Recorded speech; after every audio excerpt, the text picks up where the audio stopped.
এই যে রং তুলি দেখে অবশ্যই তোমরা বুঝে গিয়েছো যে আজকে কি টাইপ ভিডিও হবে। হ্যাঁ, আজকে আমি আর্ট করব। যদি আমি খুব বেশি ভালো আর্ট করতে পারি না, তারপরও আমি একটু চেষ্টা করব একটা রিসাইকেল ভিডিও করার জন্য। তো যাই হোক, হে আসসালামু আলাইকুম, কেমন আছো সবাই? আশা করছি সবাই অনেক বেশি ভালো আছো। তো তোমাদের সকলের দোয়ায় আমিও আলহামদুলিল্লাহ অনেক ভালো আছি। তো আমি ছোটকাল থেকে একটু একটু আর্ট করতে পছন্দ করতাম, কেননা আমার ছোট ভাই খুব সুন্দর আর্ট করতো। তো ওর থেকে দেখে দেখে আমিও দেখা যেত যে একটু একটু চেষ্টা করতাম। তো যার কারণে আমি এটা আমার এখনো অনেক বেশি ভালো লাগে। তো বাসায় আমার সবসময় অনেক ধরনের রং থাকে। তো এই রংগুলো আমি জাস্ট একটা শাড়িতে তখন বর্ষাকাল ছিল, ভাবছিলাম যে পদ্ম ফুল দেখতে যাব, মানে পদ্মবিলে যাব। তো একটা পদ্ম ফুল দিয়ে একটা সুন্দর শাড়ি করেছিলাম। তো এটার জন্য কালারগুলো আমি কিনছিলাম। তো বাসায় রিসেন্টলি কি হয়েছে, আমার একটা ওয়ালমার্ট ভেঙে গেছে ওই দিন বাসা ক্লিন করার সময়। তো ফ্রেমটা আমার খুবই ভালো লাগে, খুব কিউট একটা ছোট্ট ফ্রেম। তো আমি ভাবলাম যে এটা আমি ফেলবো না, এটার আমি একটু রিসাইকেল করব, মানে একটু সুন্দর করে এটাতে আমি আর্ট করব। তো যার কারণে হট করে আজকে আমি সব রং টং নিয়ে বসে গিয়েছি। তো এখানে দেখতে পাচ্ছি একটা ব্রাশ সেট, ওইটা হচ্ছে ফেব্রিক অ্যাক্রিলিক কালার, আর এখানে পানি নিয়ে নিয়েছি। তো জাস্ট আমি দুইটা ব্রাশ ইউজ করব, যার কারণে আমি দুইটা ব্রাশই নিয়ে নিচ্ছি। আর এটা হচ্ছে আমার সেই ফ্রেমটা, দেখতে পাচ্ছ ফ্রেমটা কত যে কিউট। তো এখন আমি প্রথমে হোয়াইট কালারটা দিয়ে আমি ফ্রেমের ভেতরটা, যেহেতু উপরে গ্লাসটা ভেঙে গেছে, তো এটা একদম খালি আর উইথ কালার, তো এটা দেখতে বেশি ভালো লাগছে না। তো যার কারণে আমি প্রথমে একটা হোয়াইট কালার দিয়ে আমি পুরোটা মানে এটা কি বলে জমিনে তো সবটা বোর্ড রং করা শেষে এটাকে জাস্ট হালকা একটু শুকাতে দিব। তো এখানে কিন্তু এই কালারটা কিন্তু খুবই দামি একটা কালার, যেহেতু এটা ইন্ডিয়ান কালারটা ছিল। তো আর এটা হচ্ছে শাড়ির কালার, যার কারণে ওই রকম ভাবে হয়তো ফুটছে না। তো এগুলা বাসায় অনেক দিন ধরেই ছিল, এগুলা জমাট বাঁধে নাই, এই কারণে এই কালারটাও খুব বেশি ভালো। তো যাই হোক, আমার কিন্তু এখানে কালারটা করা শেষ, আর করতে করতে কিন্তু এটা শুকিয়ে গিয়েছে। যেহেতু আমি বারান্দায় বসেছি, বারান্দায় অনেক রোদ ছিল, তো রোদে এটা অলরেডি শুকিয়ে গেছে। তো আমি এখন এটাতে একটু কালারফুল কোনো কিছু দিয়ে ফুলগুলো আঁকবো। আর ফুলগুলা বললাম না যে একদম প্রিপারেশন ছাড়া, জাস্ট আমার মন চাইলো তাই বসে গিয়েছি আর্ট করার জন্য। তো এই কারণে আমি কোনো কিছু এঁকেও নেইনি। তো হালকা যতটুকু পারি, মানে যতটুকু করা যায় আর কি, এটা না ফেলে যতটুকু করা যায় একটু কালারফুল কোনো কিছু দিলে এমনিতেই সুন্দর লাগে, অনেক বেশি প্রফেশনাল আর্ট করতে হয় না। তো একটা ব্ল্যাক কালার দিয়ে আমি বোর্ডটাকে, সাইডের ফ্রেমটাকে কালার করে নিচ্ছি, তাহলে এটা একটু দেখতে প্রফেশনাল লাগবে। তো ফ্রেমটা যখন ভাঙছে তখন আমার মাথায় চিন্তা ছিল যে এটাকে না ফেলে আমি এটাতে কাঠগোলাপ আঁকবো। কাঠগোলাপ ফুলটা আমার আঁকতে খুবই বেশি ভালো লাগে।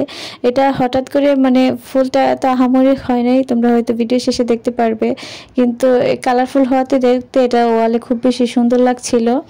তো আমার ইচ্ছা ছিল কাঠগোলাপ আঁকবো, পরে ভাবলাম যে থাক, কোনো কিছু একটা অনেক সময় লেগে যাবে। তো যার কারণে যতটুকু পারছি আঁকছি। তো মাঝে মাঝে তোমাদের সাথে আমি আঁকাআঁকির ভিডিও শেয়ার করব, এটা আমার একটা শখ, মানে একটা হবি বললেই হয়। তো সেই থেকে আমি একটা আর্ট করে, আমার ছোট ভাই খুব সুন্দর সুন্দর আর্ট করতো। সে এত সুন্দর সুন্দর করে বোর্ডে খেলোয়াড়দের, মানে ক্রিকেট খেলোয়াড়দের ছবি আঁকতো। এগুলো আমাদের বাসায়, মানে গ্রামের বাড়িতে আছে, অনেক যত্ন করে রেখে দিয়েছে আমার আম্মা। তো যাই হোক, প্রথমে আমি উল্টা করে ফুলগুলো আঁকছিলাম। ফুল আঁকার অবশ্য কিছুই নাই, জাস্ট একটা শেপ কেটে নিচ্ছিলাম আর কি। তো এটার উপরে আঁকবো, বললাম না যে প্রফেশনালি কোনো কিছুই না, জাস্ট মন চাচ্ছে তাই আঁকছি। তোমরা ভিডিও শেষে দেখবা যে একদম উল্টাপাল্টা ভাবে এঁকে ফ্রেমটা অনেক বেশি সুন্দর হয়ে গেছে। তো আমি এখন প্রথমে একটা পিঙ্ক কালার নিচ্ছি। এই বক্সে পিঙ্ক কালারটা শেষ হয়ে গিয়েছিল অনেক আগেই, যখন আমি পদ্ম ফুলগুলো আঁকি। তো আমি পরবর্তীতে এটা আমি আবার আলাদা করে কিনে আনছি। তো আমার ভাই আঁকাআঁকি করতে এত পছন্দ তার, দেখা যেত যে আমাদের ওয়াশরুমে তখন টাইলস লাগানো হয় নাই, তো দেওয়ালে ও এত সুন্দর করে গ্রামীণ দৃশ্য মানে এঁকে রাখছিল। তারপরে যা দেখতো সে তাই আঁকাআঁকি করতো। তো সেই থেকে আমি একটু একটু উৎসাহ পাইছি। তো দেখা যেত যে আমিও লুকিয়ে লুকিয়ে, মানে আমার ভাইয়ের এগুলো ফলো করতাম। যদি আমি ওই রকম আঁকতে পারি না আমার ভাইয়ের মতো, সে খুব প্রফেশনালি আঁকতে পারে। তো দেখা যেত যে আমার ভাইয়ের যে আর্টগুলো, ওইগুলো আমাদের বাসায় কোনো মেহমান আসলে আমি আমার বলে চালিয়ে দিতাম। তো যাই হোক, ছোট সময় অনেক মজা মজা স্মৃতি আছে এই আর্ট নিয়ে। তো এখন আমি একটা ব্লু কালার নিয়ে নিচ্ছি। ব্লু কালারটাও কিন্তু শেষ হয়ে গিয়েছিল। আজকে আমি যতগুলো কালার ইউজ করছি সবগুলোই শেষ হয়ে গিয়েছিল। তো পরবর্তীতে আমি এগুলাকে আবার রিস্টক করছি আমার এই বক্সে। তো এইরকম খালি অনেকগুলো কৌটা আছে আমার। এই যে দেখতে পাচ্ছ পাশে একটা সুন্দরবন কুরিয়ারের প্যাকেজিং, এটার ভিতরে অনেকগুলো খালি এরকম কৌটা আছে। তো এগুলো কাচের হওয়াতে ধোয়ার পর আমার কাছে খুব বেশি সুন্দর লাগে, যার কারণে আমি এগুলো ফেলে দিই না, রেখে দিই। তো দেখতেই পাচ্ছ আমি কি উল্টাপাল্টা ভাবে ফুল আঁকছি। তো এইগুলো কালারফুল হয়ে যাওয়াতে অনেক বেশি সুন্দর লাগছে। এটা যে আমি কি ফুল আঁকছি আমি নিজেও জানি না। এই ফুলের নাম কি দেওয়া যায় তোমরা বলো তো? এই ফুল তো মনে হয় না কোনো গাছে ধরে। তো যাই হোক, এখন আমি কি মানে সাইডগুলো যেহেতু খালি আছে, এখানে কি আঁকবো চিন্তা করছি। তো ভাবলাম যে থাকে একটা পাতা এঁকে দিই যেমনই পারি, এটা ওয়ালে লাগাইতে পারলেই হইলো। তো প্রথমে আমি একটা ব্রাউন কালার নিয়ে উপরে একটু একটু করে দিয়ে দিচ্ছি। তো তোমাদের সাথে একদিন আমি আমার পদ্ম ফুলের শাড়িটা শেয়ার করব। শাড়িটা আমি খুব যত্ন করে রেখেছিলাম আর অনেক বেশি সুন্দর হয়েছিল। তো এটা আনফর্চুনেটলি আমাদের তখন ওই বর্ষাকালে যাওয়া হয় নাই কোথাও। মানে তারপরে দেখা যাক আগামী বর্ষাকালে হয়তো যেতে পারে, আল্লাহ যদি বাঁচায় রাখে। তো এখানে আমি এখন পাতা এঁকে নেব। পাতা এঁকে নিলে কিন্তু ফ্রেমটা একদম রেডি। তো এটা আমি দেওয়ালে লাগিয়ে দিব। আমার ভাইয়ের কথা বলতে গিয়ে এখন ভাইয়ের জন্য খুব বেশি মায়া লাগছে। ছোট সময় আমরা সব ভাই বোনরা অনেক সুন্দর করে সময় কাটাতাম, অনেক মজা করতাম। যেহেতু আমার আম্মু চাকরি করতো, মানে আমার আম্মা চাকরি করতো, তো সেহেতু আমরা সব ভাই বোনরা সারাদিন একই সাথে বাসায় থাকতাম। আর আমরা অনেক অনেক অনেক স্মৃতি আছে আমাদের। আমরা ভাই বোনরাই সবসময় বাসায় খেলাধুলা করতাম, আমাদের আর অন্য কারো খেলার সাথে প্রয়োজন ছিল না। আর যেহেতু আমার ভাইরা বড়, ওরা অনেক আমাদেরকে আগলায় রাখতো। তো যাই হোক, পুরানো স্মৃতি মনে পড়লে অনেক বেশি মায়া লাগে।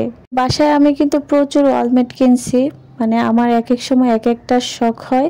আর দেখা যায় যে আমি ধুমধাম সবগুলা কিনা একদম ছড়াই ছিটাই ফেলি। তো কয়েকদিন পরে সেই শখ চলে যায়, আবার এগুলোর যত্নও চলে যায়। তো এমনই হয় মাঝে মধ্যে। আমার দেখা যায় যে জামাতে হ্যান্ড প্রিন্ট করতে অনেক ভালো লাগে, মাঝে মধ্যে ওয়ালমেট কিনতে ভালো লাগে, মাঝে মধ্যে ফুলের টপ কিনতে ভালো লাগে।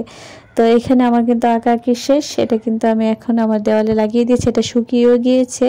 তো আমাদের বাসার ওয়ালটা যেহেতু মানে হোয়াইট কালারের, তো এই কালারফুল ওয়ালমেটটা কিন্তু খুব বেশি সুন্দর লাগছে দেখতে।